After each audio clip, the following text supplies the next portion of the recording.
Oi, pessoal!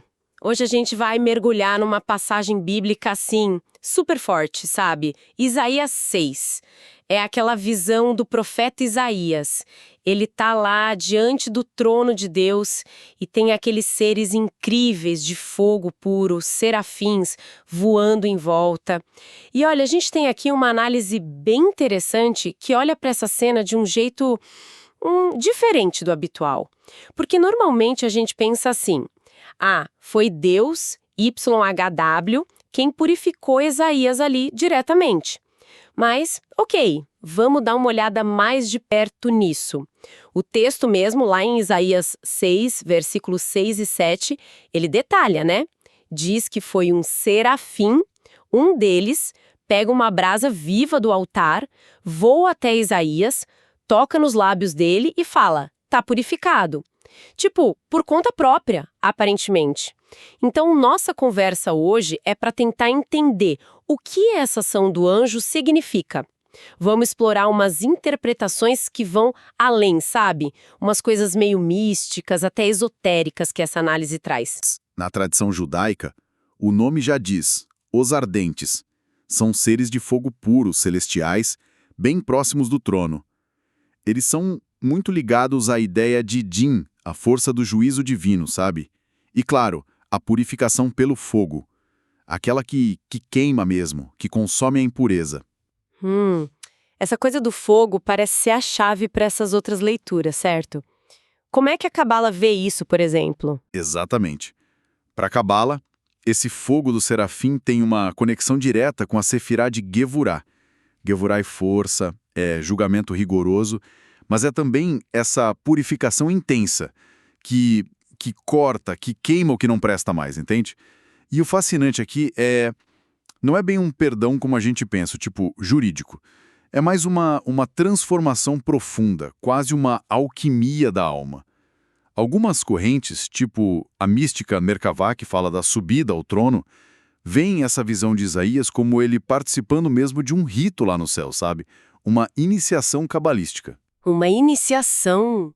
Caramba, isso já muda muito o jeito de olhar. E outras tradições que não são tão, digamos, ortodoxas. O gnosticismo, por exemplo, como interpreta essa autonomia do serafim? Pela lente agnóstica a leitura fica ainda mais. Radical. Muitas escolas gnósticas viam Yahweh, o Deus do Antigo Testamento, como demiurgo. Um criador, assim, meio limitado ou até inferior, dependendo da linha.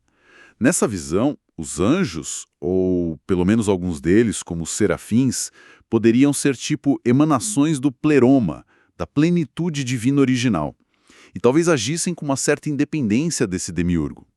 Então a purificação de Isaías, vindo direto do serafim, sem uma ordem clara de HWA ali na hora, isso poderia sugerir um acesso direto à centelha divina que existe dentro da pessoa, sabe?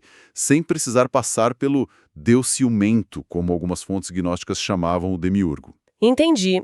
Então, se na Cabala a ação do serafim ainda está integrada numa ordem divina, focada nessa purificação rigorosa, a leitura gnóstica já aponta para uma quebra, né? Uma via alternativa para o sagrado. Exatamente essa tensão que a análise levanta. E isso puxa o fio para outra interpretação, talvez ainda mais ousada.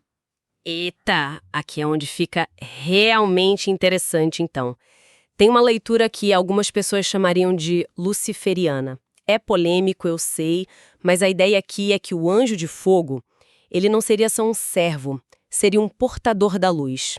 Lúcifer não como o diabo, mas como um símbolo da memória da nossa própria luz interior, da centelha divina que não está aprisionada. E aí, o ato sobre Isaías, essa purificação pelo serafim, representaria a coragem humana de buscar essa purificação direto na fonte, lá no fogo angelical, quase como um jeito de quebrar as correntes que prendem essa luz interna, a purificação como libertação. E essa ideia de uma ação direta, sabe? De um modelo que pode ser seguido, ela ecoa até em práticas mais modernas. A magia do caos, por exemplo, poderia ver Isaías 6 como um modelo operativo, um roteiro simbólico para a Aí entra um conceito que a fonte chama de pathworking. É tipo uma visualização guiada, bem ativa. A pessoa usa os elementos da visão, o trono lá no alto, talvez ligado ao éter, à realidade maior, as águas escuras embaixo, elemento água, o serafim com a brasa, fogo, óbvio, o toque purificador nos lábios, terra, a materialização disso, e até o som das asas, ar, o sopro espiritual. Usa tudo isso como um mapa simbólico para buscar uma purificação interna parecida com a de Isaías. Uau! Então, o que tudo isso significa, juntando as peças? Parece que essa análise de Isaías 6 convida a gente a ver a passagem não só como um relato de uma visão profética, mas talvez como um arquétipo de iniciação mesmo, um modelo onde a transformação radical vem por meio dessa força angelical direta, né?